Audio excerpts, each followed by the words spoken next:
Kita belajar suatu tema ya, obedience, ketaatan. Nilai intinya dari ketaatan ini 4 poin yang akan kita bahas di bulan ini, tapi kita akan belajar di poin yang pertama aja dulu ya. Dasar dari ketaatan ini, the basis of obedience ya. Dasar dari ketaatan ya. Bapak Ibu, secara umum ketaatan adalah sikap tunduk dan bersedia mengikuti aturan atau otoritas yang berlaku.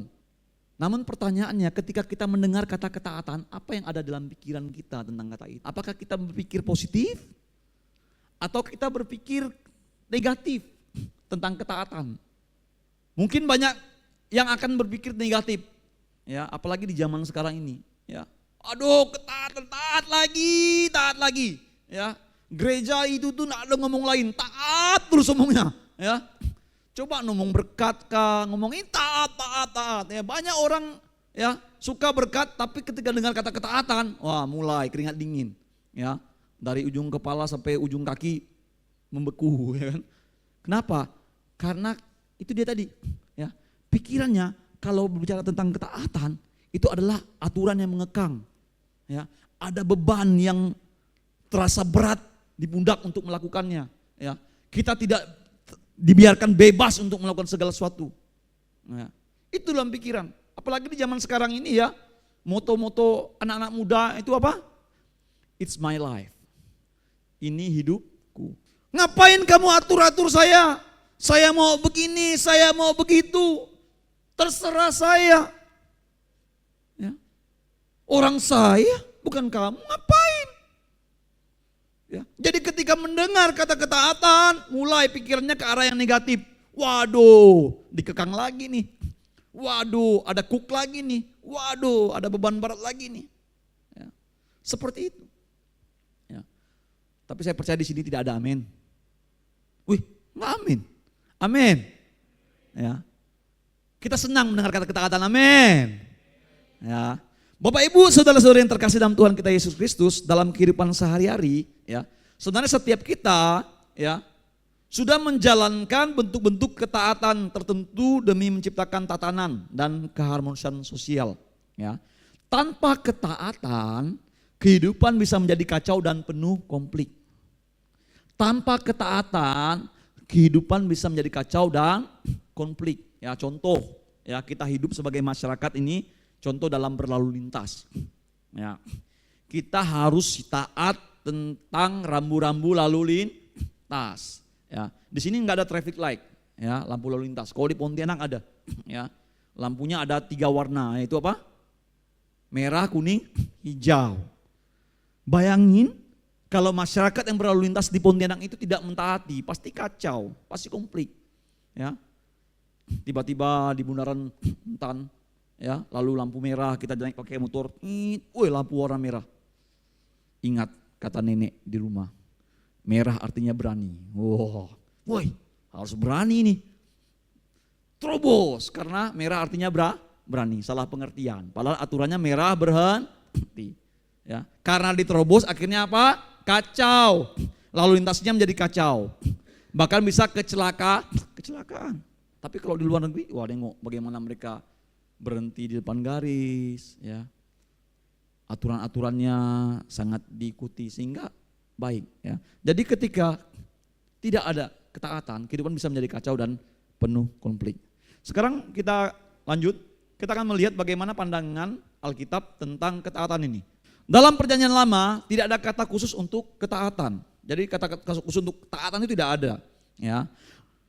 Tidak ada satu kata khusus yang secara langsung berarti ketaatan. Kata yang digunakan adalah sema, ya, yang secara harfiah berarti mendengar. Namun dalam konteks Ibrani, mendengar bukan sekedar mendengar atau menerima suara, melainkan mendengar dengan pengertian dan kesiapan untuk mentaati. Ya, ada kata sema, ini dari bahasa Ibrani, ya, artinya mendengar. Ini dipakai untuk kata ketaatan. Ya. Cuman mendengar di sini itu mendengar bukan mendengar suara aja. Oh ya, yang penting mendengar, tidak. Tapi bagaimana mendengar dengan pengertian, artinya memberikan fokus, ya. Dan kesiapan untuk menaati apa yang didengarkan, aturan-aturan dengarkan, itulah kata sema itu, ya. Jadi mendengar dan taat merupakan 2 hal yang menyatu, ya. Kita lihat contohnya di dalam Ulangan pasal yang ke-6 ayat yang ke-4. Ini ada satu contoh ya. Ulangan pasal 6 ya ayat yang 4. Mulai dari ayat 1 aja biar lebih jelas. Ya, ini Musa sampaikan kepada orang Israel pada satu ya aturan-aturannya, dia ulangi lagi ini kitab Ulangan nih ya. Inilah perintah yakni ketetapan dan peraturan yang aku ajarkan kepadamu atas perintah Tuhan Allahmu untuk dilakukan di negeri kemana kamu pergi untuk mendudukinya. Supaya seumur hidupmu engkau dan anak cucumu takut akan Tuhan Allahmu dan berpegang pada segala ketetapan dan perintahnya yang kusampaikan kepadamu dan supaya lanjut umurmu. Ya, lanjut ayat yang ketiga, maka dengarlah, ini ya. Hai orang Israel, lakukanlah itu dengan setia supaya baik keadaanmu dan supaya kamu menjadi sangat banyak seperti yang dijanjikan Tuhan Allah nenek moyangmu kepadamu di suatu negeri yang berlimpah-limpah susu dan madunya. Dengarlah, hai orang Israel, Tuhan itu Allah kita, Tuhan itu Esa. Jadi kata dengarlah ini, sema ini berbicara tentang ketaatan. Artinya ketika dengarlah, artinya taatilah, ikutilah. Jadi bukan hanya mereka dengar suara Musa, habis itu ya udah enggak. Tapi penekanan dari kata dengarlah itu berbicara tentang ketaatan. Yang dimaksud dari kata itu adalah mendengar dengan hati yang siap menanggapi. Wah, oh ini aturan harus dilakukan. Ya. Dan menjalankan firman Tuhan. Karena ketika mereka menjalankan, mereka akan beroleh hidup. Kalau mereka tidak menjalankan, maka Tuhan akan musnahkan mereka. Ya. Nanti Bapak Ibu baca kitab lengkap. Ya, dari Kejadian, Keluaran, bagaimana bangsa itu menerima firman, aturan-aturan ya. Dan dalam perjanjian baru ya, kata yang digunakan adalah hupakau. Nah, ini ya. Berasal dari akau atau mendengar dan hupo di bawah ya. Yang berarti mendengar dengan tunduk. Ini menggambarkan sikap hati yang merendah di bawah otoritas Allah. Ya, mendengar dengan tunduk ya. Artinya sikap hati yang merendah di bawah otoritas Allah. Bukan karena paksaan, tetapi karena kasih dan penghormatan. Jadi kita merendah, tunduk, ya. Itu bukan karena kita terpaksa untuk taat, tidak. Tapi karena kasih kita, ya, karena penghormatan kita kepada Allah. Ya. Jadi Bapak Ibu saudara-saudari yang terkasih dalam Tuhan, maka ketaatan sejati bukan hanya tindakan formal, melainkan penyerahan total hati yang mengasihi Tuhan dan ingin menyenangkan Dia. Itu ketaatan yang sejati. Itu bukan hanya tindakan formal, sudah saya lakukan ketaatan, tidak. Tapi itu berbicara tentang penyerahan total dari hati kita untuk mau taat. Dari hati yang mau mengasihi Tuhan, itulah langkah awal untuk namanya ketaatan. Untuk apa? Untuk menyenangkan Tuhan. Kita ambil dari kisah tentang penciptaan Adam dan Hawa, ya lanjut lihatnya.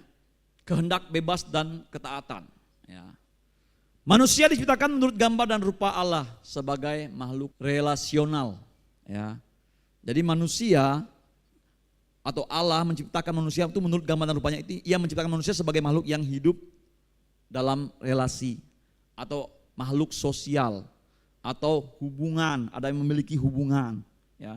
Kalau kita itu ketika kita diciptakan, ya kita diciptakan di dalam dunia ini, kita ditempatkan di dalam suatu keluarga. Ada hubungan di dalam keluarga itu, amin. Ya, kita tidak dibiarkan sendiri. Ya, ada di sini lahir, tiba-tiba lihat, nggak ada bapak mamanya. Ya, ada? Nggak ada, nggak bakal hidup. Ya, kita pasti ada yang merawat. Ya, ada itu hubungan yang utama, ya, yang Allah ciptakan. Ya, jadi ketika Allah menciptakan manusia, itu ada hubungan. Di dalam Kejadian 1 ayat 26-27 ini. Berfirman Allah, baiklah kita menjadikan manusia menurut gambar dan rupa kita, supaya mereka berkuasa atas ikan-ikan di laut. Nah, kalau itu Adam dan Hawa ya. Dan burung-burung di udara dan atas ternak dan atas seluruh bumi dan atas segala binatang melata yang merayap di bumi. 27. Maka Allah menciptakan manusia itu menurut gambarnya, menurut gambar Allah ciptakannya dia, laki-laki dan perempuan diciptakannya. Ya, laki-laki, perempuan, Adam dan Hawa ciptakan. Ya, untuk mereka bersosialisasi. Waktu itu mereka berdua ya sosialisasi dengan hubungan dengan ternak-ternak, hewan-hewan, ya. Hubungannya mereka dengan Allah sang pencipta, itu yang paling utama pada saat itu, ya. Jadi kita diciptakan dengan kerinduan yang dalam untuk menjalin hubungan, baik dengan sesama maupun dengan sang pencipta, ya. Kita memiliki kerinduan alami untuk berhubungan, berrelasi, ya. Kerinduan ini atau hubungan yang memiliki kerinduan ini itu bukan terjadi secara kebetulan, melainkan itu mencerminkan dari sifat Allah yang relasional ini. Ya. Sifat Allah yang relasional, yang mau hubungan, memiliki hubungan. Ya, coba kita buka di Yohanes 17 ayat 24 ini.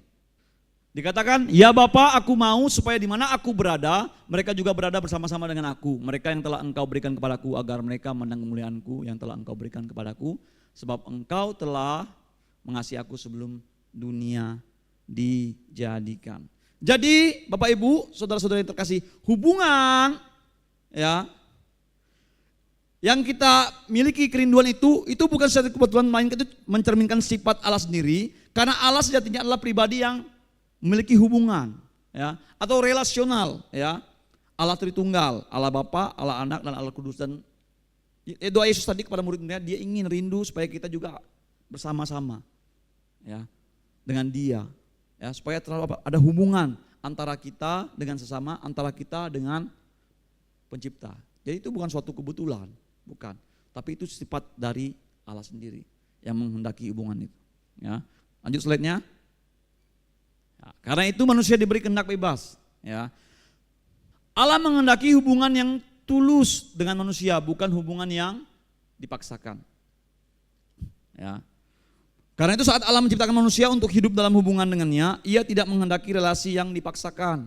Ya. Relasi yang sejati tidak mungkin terjadi jika manusia tidak punya pilihan. Oleh karena itu hubungan dari kasih yang sejati hanya bisa berasal dari pilihan, bukan paksaan program. Allah menghendaki hubungan yang tidak dipaksakan oleh kita, tapi hubungan yang berdasarkan pilihan. Karena kita diciptakan tidak seperti robot. Ya. Bisa aja sih Tuhan ciptakan kita seperti robot di program. Ya. Jam 7, jam 9, jam 11, jam 2, jam 5, ya, jam 7 malam lagi, nanti jam 9 malam, ya, lalu disetting, nanti pada jam-jam itu kamu akan berkata, ya, aku mengasihimu Tuhan, ya, aku mengasihimu Tuhan. Bisa aja Tuhan buat seperti itu, ya. Tapi itu kata-katanya ada, tapi tidak berasal dari hati, ya. Karena apa? Itu bukan pilihan, itu program yang sudah di-setel seperti robot. Tapi Tuhan tidak mau seperti itu. Tuhan menghendaki hubungan yang tulus dengan manusia. Ya, benar-benar hubungan karena berdasarkan pilihan dari sikap hati kita untuk mau memiliki hubungan mengasihi Tuhan. Bukan karena paksaan. Itulah sebabnya Allah memberikan kepada manusia salah satu aspek penting dari gambarnya, yaitu apa? Kehendak bebas. Nih, yaitu kemampuan berpikir. Ya, kita bisa berpikir, kalau binatang enggak. Ya, merasakan, mempertimbangkan dan memilih dengan bebas. Kita diberikan kehendak bebas. Kalau hewan diciptakan tidak ada kehendak bebas. Ya, kalau kita diberikan kehendak bebas, ya. Diciptakan Allah dengan ada kehendak bebas dalam kehidupan kita, ya. Dengan kebebasan manusia dapat mengasihi dan berelasi dengan Allah secara sadar dan sukarela. Ini yang Tuhan mau. Dengan kehendak bebas, ya, manusia dapat mengasihi dan berelasi dengan Allah secara sadar dan sukarela. Ada kesadaran, ya. Kita punya kehendak bebas untuk memilih, ada kesadaran dalam hidup kita untuk memilih apakah kita mau berhubungan dengan Allah atau tidak, apakah kita mau menjalin hubungan dengan Tuhan atau tidak, apakah kita mau mengasihi Tuhan atau tidak. Ya. Ada kehendak itu ditaruh Tuhan dalam setiap kehidupan kita, pilihan ada di tangan kita. Dan ketika kita memilih, mau untuk membangun relasi dengan Allah, mau mengasihi Tuhan dengan tulus, itulah yang Tuhan inginkan tadi. Ya. Ketika Dia menciptakan manusia, ya, ada kehendak bebas, ada, ya, tapi pilihannya Tuhan mau, ya, dengan tulus, ya, bukan dari program seperti robot, ya. Bisa aja seperti saya katakan tadi Tuhan buat seperti itu, tapi tidak, Tuhan kasih kehendak bebas, ya. Lanjut, dalam kisah penciptaan di Taman Eden, ya, ketika Allah menempatkan Adam dan Hawa di Taman Eden, ini Allah memberikan satu perintah sebagai bentuk kasih, bukan jebakan. Jadi Bapak Ibu, saudara-saudari yang terkasih dalam Tuhan kita Yesus Kristus, ketika Allah menempatkan Adam dan Hawa di Taman Eden, mereka dalam kondisi sempurna dan belum berdosa. Ya. Terus Allah memberikan perintah sebagai apa? Bentuk kasih. Apa itu perintahnya? Coba buka di Kejadian 2 ayat 16 sampai 17. Ya. Lalu Tuhan Allah memberi perintah ini kepada manusia, semua pohon dalam taman ini boleh kau makan buahnya dengan bebas. Tetapi pohon pengetahuan tentang yang baik dan yang jahat itu Janganlah kau makan buahnya, sebab pada hari engkau makannya pastilah engkau mati. Ketika Tuhan memberikan perintah ini kepada Adam dan Hawa pada saat itu, ya kondisi mereka sempurna dan belum berdosa. Mereka dikasih kehendak bebas, ya.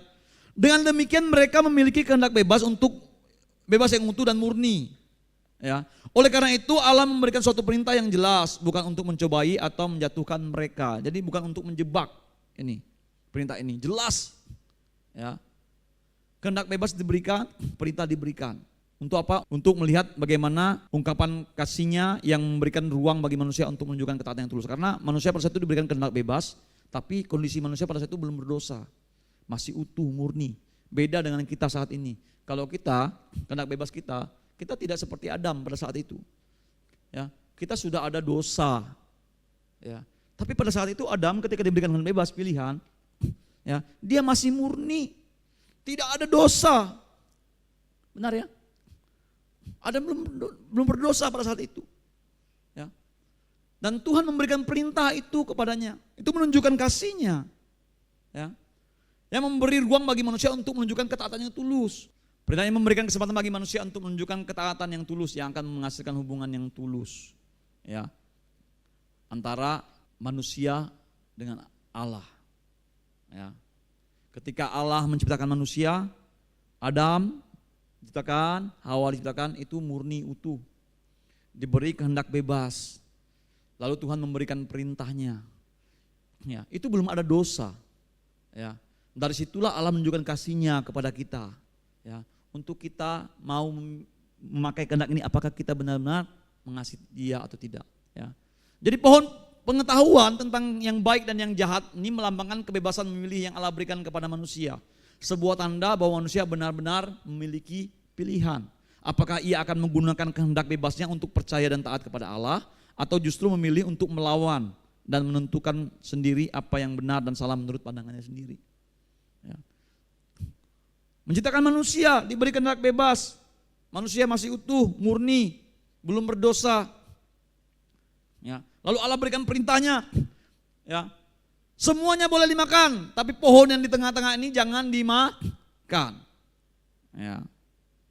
Artinya kehendak bebas itu ada pada Adam dan Hawa pada saat itu. Ya.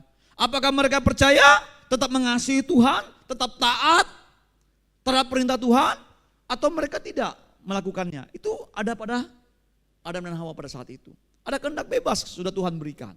Dari kisah ini kita memahami bahwa ketaatan bukan sekedar soal mematuhi aturan, tetapi merupakan bagian inti dari relasi kasih antara pencipta dan ciptaannya.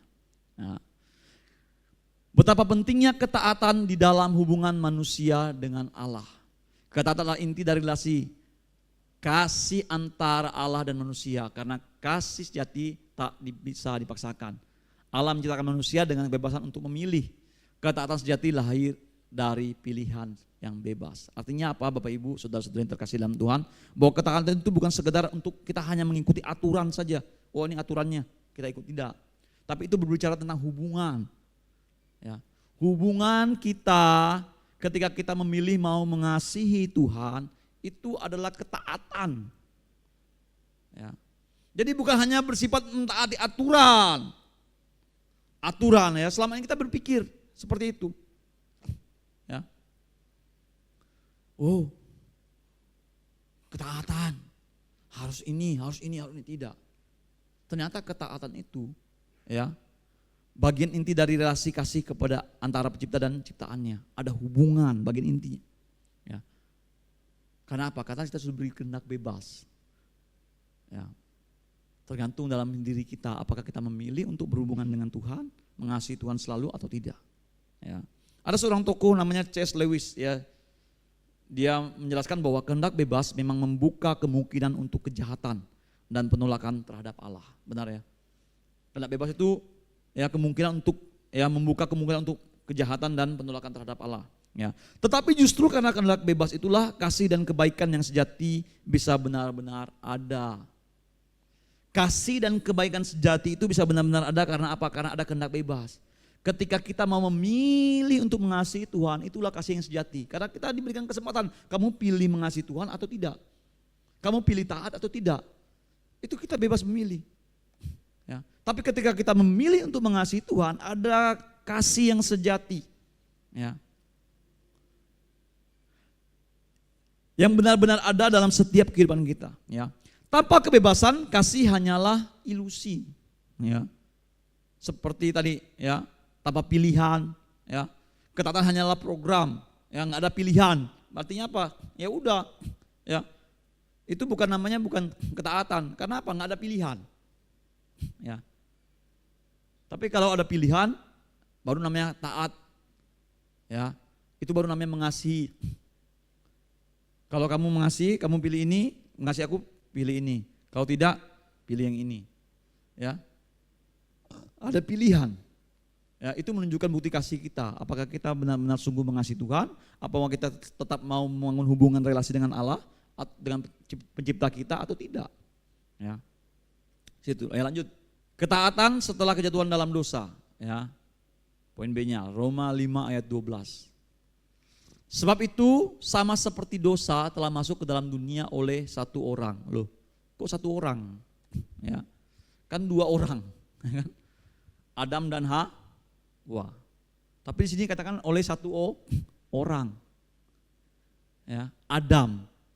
Ya, padahal yang makan buahnya dulu siapa? Hawa. Baru kasih ke Adam. Tapi ini, ya, sebab itu sama seperti dosa telah masuk ke dalam dunia oleh satu orang. Kenapa satu orang? Kenapa Adam? Karena Adamlah yang menerima perintah dari Tuhan pada waktu itu. Ya. Adam yang menerima perintah dari Allah. Ya. Dan ketika Hawa memakan buah pengetahuan yang baik dan yang jahat itu, ya, Adam tidak jauh dari Hawa, tidak. Firman Tuhan katakan dia dekat, ada di sampingnya. Ya. Dia nggak larang Hawa makan. Malah ketika Hawa kasih, dia mau ikut makan juga. Nyaman nih. Mumpung saya nggak tahu buah itu rasanya asam kah, ya, ataukah seperti apel kah. Kalau di film-film tuh kayak apel ya, dibuat kayak seperti buah apel, ya kan. Padahal kita nggak tahu apakah buah itu seperti apel, ya, atau seperti anggur, ya, makan. Ya, yang pasti kemungkinan buah itu agak gede kayaknya, karena habis Hawa makan dia kasih Adam, ya, atau mungkin ambil lagi baru kasih Adam. Kita nggak tahu juga ya, gimana konteksnya. Yang pasti, ya, pada saat itu mereka ada pilihan kena bebas, tapi pada saat itu mereka masih murni sebenarnya, tidak ada dosa. Tapi itu pun mereka masih memilih melakukan pelanggaran. Ya. Dan oleh dosa itu juga maut, demikianlah maut itu telah menjalar kepada semua orang. Karena semua orang telah berbuat dosa. Ya. Sejak kejatuhan manusia dalam dosa, sebagaimana diceritakan dalam firman Tuhan ini, ya, dosa masuk ke dalam dunia melalui satu orang, yaitu Adam. Akibatnya dosa dan maut menjalar ke seluruh umat manusia, termasuk kita hari ini. Jadi kita kebagian juga, bukan kebagian buahnya, bukan. Ya, kebagian dosanya. Ya, ya. Ada kalau orang Indonesia bilang untung, ya, untung, wah enggak untung kita nih. Masih mending kalau sama buah-buahnya dapat, ya kan? Nggak ada ya, nggak ada, ya. Udah dosa ya tetap dosa. Ya, kita kebagian juga ternyata ya. Kejatuhan ini tidak hanya membuat manusia bersalah. Ini ada nih ya, kejatuhan membawa dua akibat besar. Apa yang tadi? Manusia bersalah di hadapan Allah. Akibat dari kejatuhan Adam dalam dosa ini, ada yang hubungan terputus antara kita dengan Allah. Ya. Manusia bersalah di hadapan Allah, kita menjadi orang yang berdosa. Ya, kita menjadi orang yang tidak layak. Ya. Orang yang berdosa, ini sebelum Yesus mati di kayu salib, inilah yang terjadi. Manusia itu bersalah di hadapan Allah. Ya. Terus apa lagi? Natur terdalam manusia rusak oleh dosa. Ya. Naturnya sudah rusak oleh apa? Dosa. Makanya Bapak Ibu kalau namanya melakukan kejahatan tidak perlu diajarkan. Ya. Di sini ada beberapa Bapak Ibu yang punya anak. Ada yang pernah kita ngajar anaknya berbuat dosa, melakukan kejahatan? Ya. Ketika anak kecil lagi main sama-sama, ya kan? Lalu mainannya diambil, lalu dia datang pukul pala kawannya. Apakah itu hasil pengajaran kita Bapak Ibu? Ya. Saya Bapak ajarkan kamu nak ya. Kalau kamu main sama kawanmu, ya, kalau dia ambil mainanmu, pukul kepalanya. Itu baru betul. Ada seperti itu ngajar anaknya? Tidak ada. Ya. Anak-anak muda, anak-anak asrama, ketika engkau berbohong, ada diajarkan orang tuamu? Enggak ada. Tapi kenapa berbohong? Ini naturnya. Ya. Naturnya dari sononya udah. Ya. Natur dalam manusia itu sudah rusak. Ya. Makanya ngelakuin kejahatan nggak perlu diajar. Ya. Saya ada nonton video TikTok. Ya. Saya ketawa nontonnya, tapi dalam hati saya sedih juga. Ya. Ada beberapa kumpulan anak kecil, lalu ditanya sama orang yang buat vlog ini, apakah itu konten atau tidak saya nggak tahu juga. Ya. Kamu nanti besar mau jadi apa? Jadi presiden. Kamu nanti besar mau jadi apa? Jadi polisi. Kamu nanti besar mau jadi apa? Jadi tentara.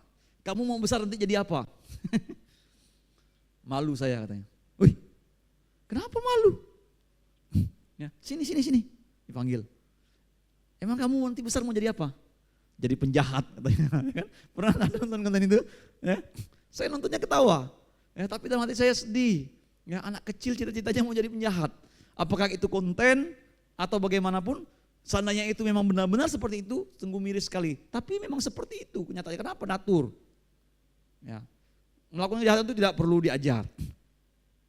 Setelah manusia jatuh dalam dosa, ya, Adam mengalami kematian rohani, yaitu terpisahnya hubungan roh. Ini manusia mengalami kematian rohani. Ya. Hubungan roh manusia dengan Allah terputus. Ya. Makanya ketika Adam jatuh dalam dosa, Tuhan datang, Tuhan panggil, ya kan? Adam, di manakah engkau? Ya. Tuhan cari Adam, benar nggak? Adamnya sembunyi. Tuhan kok cari? Katanya Tuhan maha tahu. Tapi kok masih cari-cari? Gimana sih? Ya kan kalau kita baca firman Tuhan seperti itu. Tuhan kan mencari nih, panggil Adam, di manakah engkau? Ya. Sepertinya Tuhan nggak tahu di mana Adam bersembunyi. Ya, sebenarnya Tuhan tahu, tapi apa? Ada hubungan yang putus. Ketika manusia jatuh ke dalam dosa, ada hubungan yang terputus antara Allah dengan manusia. Ketika itu manusia sebelum jatuh dalam dosa, dia memiliki hubungan. Adam itu bergaul karib dengan Allah. Mungkin ngobrol-ngobrol. Ya. Tapi ketika Adam jatuh dalam dosa, ada hubungan yang terputus. Ya, itulah yang Tuhan tanya sama Adam, di mana engkau? Lalu Adam bilang, aku di sini Tuhan. Aku telanjang. Siapa yang bilang kamu? Apakah kamu makan buah ini? Wah, perempuan mulai menyala-nyalakan. Ya. Manusia masih berbuat baik. Ya. Masih bisa berbuat baik? Bisa. Taat masih bisa? Bisa. Tetapi tidak mampu taat sepenuhnya. Ini yang terjadi ketika manusia jatuh dalam dosa. Pada saat itu, waktu itu, pada zaman itu, ya, sampai pada saat Yesus lahir ke dunia, ya, sebelum Yesus mati di kayu salib ini. Ya. Manusia berbuat baik, manusia bisa taat, tapi tidak sepenuhnya. Kenapa? Karena dosa, ya, hamartia, yang artinya melenceng dari sasaran. Setiap manusia tidak mampu mencapai ketaatan penuh kepada Allah. Ya. Jadi karena dosa itu membuat setiap manusia tidak mampu mencapai ketaatan penuh kepada Allah. Ya, tidak maksimal. Bisa berbuat baik bisa taat tapi nggak sepenuh, nggak maksimal. Kenapa? Karena melenceng, hamartia. Ya, kalau Pak Gembala bilang ini, ya, sering dipakai oleh istilah memanah. Ya, ketika ada orang mau memanah, ada sasaran panah, ketika dia memanah, melenceng dari sasaran, itu disebut hamartia. Ya, melenceng dari sasaran, itulah dosa. Ya. Dosa tidak menghilangkan kehendak bebas manusia. Tidak. Ya. Ketika manusia jatuh dalam dosa, itu dia tidak menghilangkan kehendak bebas. Ya. Tetapi membelenggu kehendak bebas manusia untuk memilih yang benar. Menghilangkan tidak, tapi dosa itu apa? Membelenggu kita untuk memilih yang benar. Ya, dalam kondisi berdosa, manusia cenderung tidak ingin dan tidak mampu secara alami untuk memilih taat kepada Allah. Ya. Atau hidup sesuai dengan kehendaknya. Kenapa? Karena dosa membelenggu kehendak bebas kita.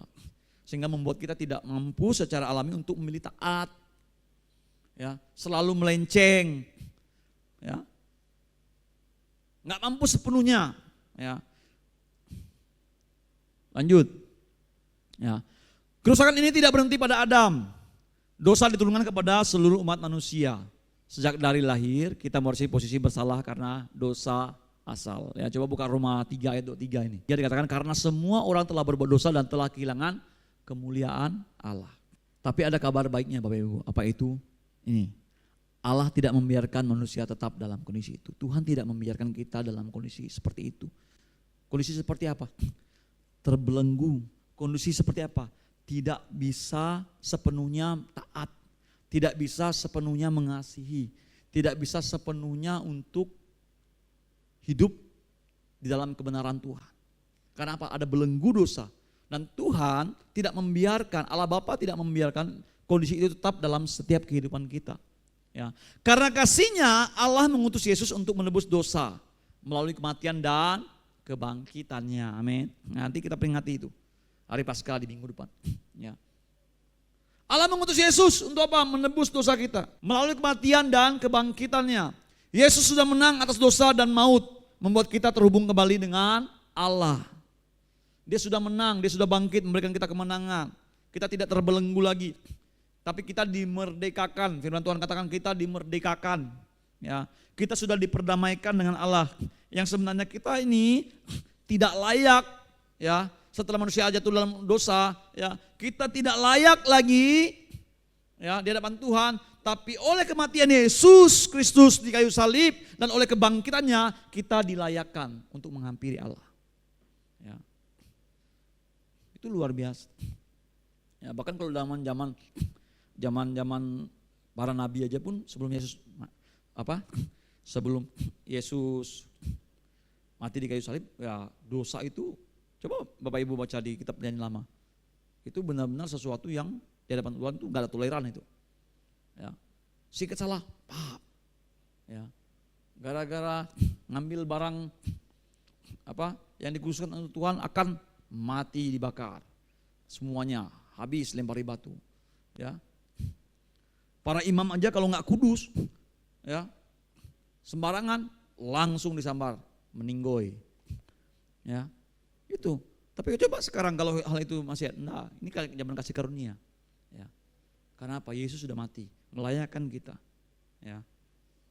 Oleh karena itu Bapak Ibu lanjut lihatnya. Melalui penebusan Kristus kita menerima yang namanya apa? Pengampunan dosa.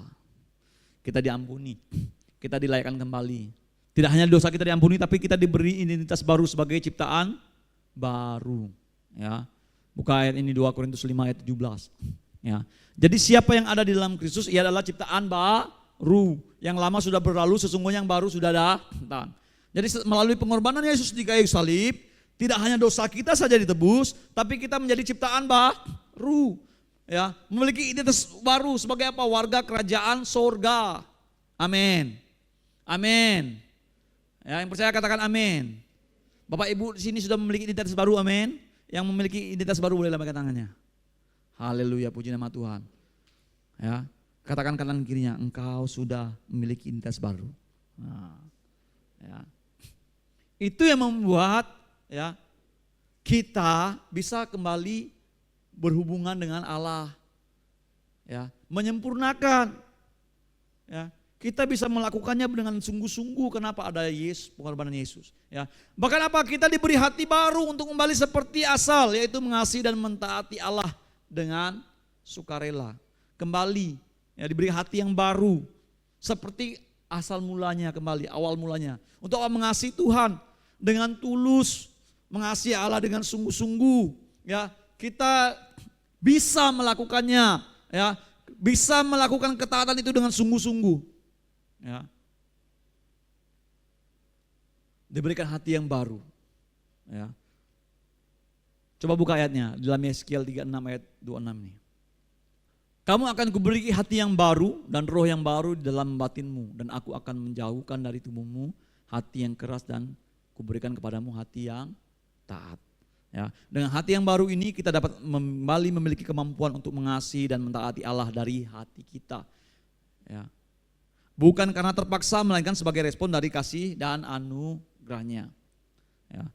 Bapak Ibu sebagai orang percaya, kita hidup dalam kebebasan yang sejati, bukan kebebasan untuk berbuat sesuka hati, tetapi kebebasan untuk taat. Sekarang kita hidup di dalam kebebasan yang sejati. Karena pengorbanan Yesus dalam kayu salib bagi kita, kita sudah dimerdekakan, kita sudah dibebaskan, tapi kita memiliki kehendak bebas, kebebasan yang sejati. Tapi ingat, kebebasan sejati ini bukan kebebasan untuk berbuat sesuka hati kita lagi, tidak. Tetapi kebebasan untuk taat. Ya, kita dimampukan melalui pengorbanan Yesus, kita dimampukan. Yang sebenarnya semuanya itu kita lakukan, ya. Sebenarnya kita tidak mampu melakukannya dengan sempurna, tetapi melalui pengorbanan Yesus kita kembali bisa melakukannya. Karena apa? Karena kita dibaharui, karena kita dilayakan, karena kita sudah diberikan hati yang baru oleh Tuhan. Ya, kita memang masih bergumul dengan daging kita ini, ya, yaitu sisi manusiawi kita. Dan masih menyimpan keinginan berdosa, ya. Namun, ya, sebagai orang percaya kita telah menerima Roh Kudus yang memberi kita apa? Kuasa untuk hidup dalam ketaatan. Amin. Roh Kudus sudah dimateraikan. Kita percaya pada Yesus, ya, Roh Kudus dimateraikan dalam setiap kehidupan orang percaya. Untuk apa? Memberikan kita kuasa untuk menuntun kita dalam kebenaran Tuhan. Jadi ketaatan itu bukan hanya berbicara tentang mentaati aturan, tapi relasi, hubungan. Bagaimana kita mau mengambil sikap hati yang sungguh-sungguh mau mengasihi Tuhan. Itulah inti dari dasar ketaatan. Ya. Inti dari dasar ketaatan itu hati, sikap hati kita yang tulus, dan itu yang Tuhan mau. Ya. Pilihan dari kehendak bebas kita setiap manusia. Hati yang mau memilih untuk mengasihi Tuhan. Itulah dasar dari ketaatan kita. Bukan hanya karena kita mau melakukan aturan-aturan, ya, yang sudah disampaikan ini itu bla bla bla bla bla, tidak. Tapi sikap hati kita melalui kehendak bebas yang ada dalam diri kita untuk memilih mengasihi Tuhan, untuk memilih membangun hubungan kita dengan Tuhan. Itulah dasar ketaatan kita sebagai orang Kristen, amin. Jadi ketika kita mendengar ini, ketika kita mendengar kata ketaatan tadi, itu yang membuat kita tidak lagi, wah, ketaatan, taat lagi, ya, taat lagi, tidak. Tapi ketika kita mendengar kata ketaatan, itu membuat kita menjadi sukacita. Kenapa? Karena inti dasarnya adalah itu hubungan kita dengan Allah. Ya. Dilihat dari mana kalau kita taat? Dari hubungan kita mengasihi Tuhan. Kalau kita mengasihi Tuhan, kita menjadi orang yang taat. Ya, udah pasti. Ya, sudah pasti. Ya, dasarnya itu dulu. Ya. Dan semuanya itu dimampukan oleh Yesus Kristus yang sudah menebus setiap dosa-dosa kita. Kalau tidak ada pengorbanan Yesus di kayu salib, mungkin sampai sekarang semua, ya bukan mungkin ya, sampai sekarang kita sebagai umat manusia ini tidak ada yang layak. Ya, tapi melalui penebusan Yesus lah yang melayakkan kita. Kita ditebus dari dosa kita dibaharui, ya, memiliki identitas baru dalam Tuhan, diberikan hati yang baru untuk kembali, ya, seperti semula awal, untuk bisa dengan tulus mengasihi Tuhan, ya. Dan kita diberikan Roh Kudus untuk selalu menuntun kita di dalam kebenarannya, supaya kita hidup untuk mentaati setiap aturan-aturan firman Tuhan. Amin.